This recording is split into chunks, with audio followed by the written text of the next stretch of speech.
ఇబ్బందులు వస్తాయి.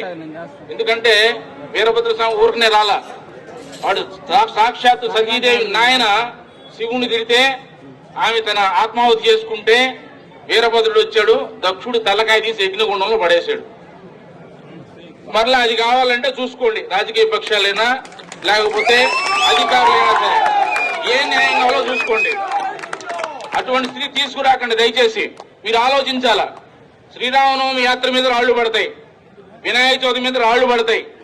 ఎప్పుడైనా మొహరం ఊరేగింపు మీద ఎప్పుడైనా రాయి పడిందా? ఒక పోలీసుని చెప్పమన్నాడు వచ్చి. రంజాన్ సమయంలో లేకపోతే ఏదైనా దర్గా ఊరేగింపు జరుగుతుంటే ఎవరైనా రాళ్లు వేసి ఇబ్బంది పెట్టారా? ఈ దేశంలో ఎక్కడైనా సరే, ఇక్కడే కాదు ఎక్కడైనా సరే, ఎక్కడైనా ముస్లిం సోదరులు కనుక ఒక ఊరేగింపు తీస్తుంటే ఎక్కడైనా దాడి జరిగిందా? మరి హనుమాన్ జయంతి ర్యాలీ మీద ఎందుకు దాడి జరుగుతుంది? శ్రీరామనవమి శోభాయాత్ర మీద ఎందుకు దాడి జరుగుతుంది? అవసరమే వచ్చింది? మనం ఎవరి వారసులో? ఒక ముస్లిం స్త్రీని పట్టుకొస్తే చెల్లెల్లాగా భావించి తిరిగి పంపించిన శివాజీ వారసులమా? లక్షల మంది ఆడవాళ్ళని బానిసలుగా మార్కెట్ లో పెట్టి కూరగాయలను అమ్మిన ఔరంగజేబు వారసులో తేల్చుకోవాలా? మీకు ఎవరు ఆదర్శం? ఆడవాళ్ళని అమ్మేవాళ్ళ, ఆడవాళ్ళని కాపాడేవాళ్ళ? ఇప్పుడు ఎవరికి రక్షణ కల్పిస్తారు మీరు? శివాజీ వారసులకు రక్షణ కల్పిస్తారా, ఔరంగజేబు వారసులకు రక్షణ కల్పిస్తారా? తేల్చుకోవాలా. ప్రభుత్వమైనా రాజకీయ పక్షాలైనా మరొక అధికారులైనా సరే, లేకపోతే చాలా ఇబ్బందులు వస్తాయి. ఈ మధ్యన హైందవ శంకరం జరిగిందని చెప్పారు. మనం కూడా శివాజీ ఊరకే రాలా. ఇప్పుడు చావా సినిమా నడుస్తుంది, చూడకపోతే చూడండి మళ్ళా ఒకసారి. 9 ఏళ్ల పాటు సంభాజీ మహారాజు శివాజీ కొడుకు ఎన్ని కష్టాలు పడ్డాడు. సర్వ సైన్యంతో కూడా ఔరంగజేబు వచ్చినప్పటికి కూడా వాడికి నిరాశ కలిగిస్తూ 27 సంవత్సరాలు పోరాటం చేసినా ఎదిరించి నిలబడింది హిందూ దేశం. చివరికి తిరిగి మళ్ళా రాజధానికి వెళ్లకుండా దారిలో చచ్చాడు ఔరంగజేబు. అంతే. ఎన్ని చేశాడు? ఆయన పేరేంది? ఆయనకి బిరుదు విగ్రహాన్ని పగలగొట్టేవాడని బిరుదు ఆయనకి. మీకు విగ్రహాలు పగలగొట్టేవాడు కావాలా, విగ్రహాన్ని కాపాడేవాడు కావాలా? తెలుసుకోండి. శివాజీ జీవితంలో ఏదైనా మసీదుని ధ్వంసం చేశాడా? ఎవరైనా ముస్లిం కన్యని అవమానపరిచాడా? ఖురాన్ అవమానపరిచాడా?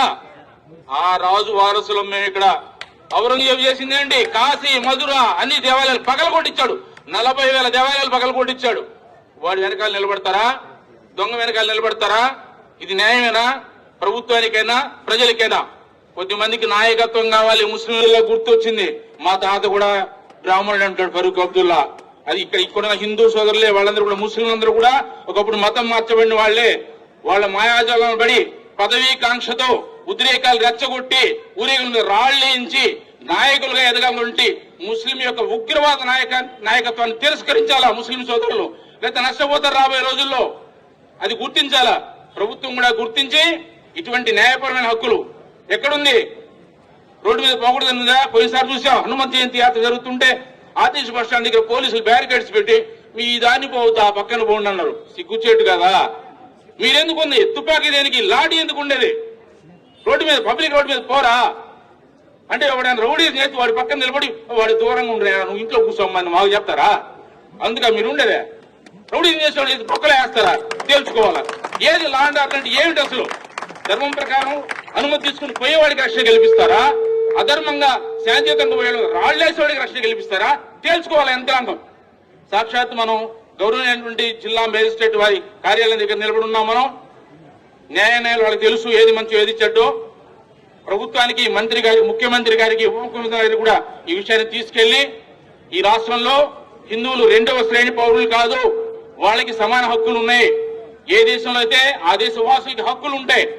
అందరూ సుఖజీవనం కలపాలి. ఎక్కడ కూడా ముస్లింలకి, క్రైస్తవులకు వ్యతిరేకంగా మాట్లాడేది అలవాటు మనకు లేదు. ముస్లింలకు వ్యతిరేకంగా అది ర్యాలీ ముస్లిం ఉగ్రవాద నాయకత్వానికి వ్యతిరేకం, క్రైస్తవులకు వ్యతిరేకం కాదు. మేము వ్యతిరేకిస్తాం ఎవరిని? భారత్ మాత చేయకపోతే వ్యతిరేకిస్తాం ఖచ్చితంగా. వాడు ఎవడైనా సరే. రావణాసుడు ఎందుకు చంపాడు? ముస్లిం వాడు చంపాడు. రాముడా? కంసుడు ఎందుకు చంపాడు? కృష్ణుడు మేనమామేనే.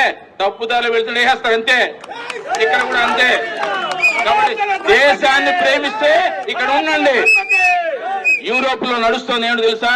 యూత్ టీ షర్ట్లు వేసుకోవాలా. ఆ పేరు ఈ పేరు కాదు వేసుకోవాల్సిన టీ షర్ట్ల మీద.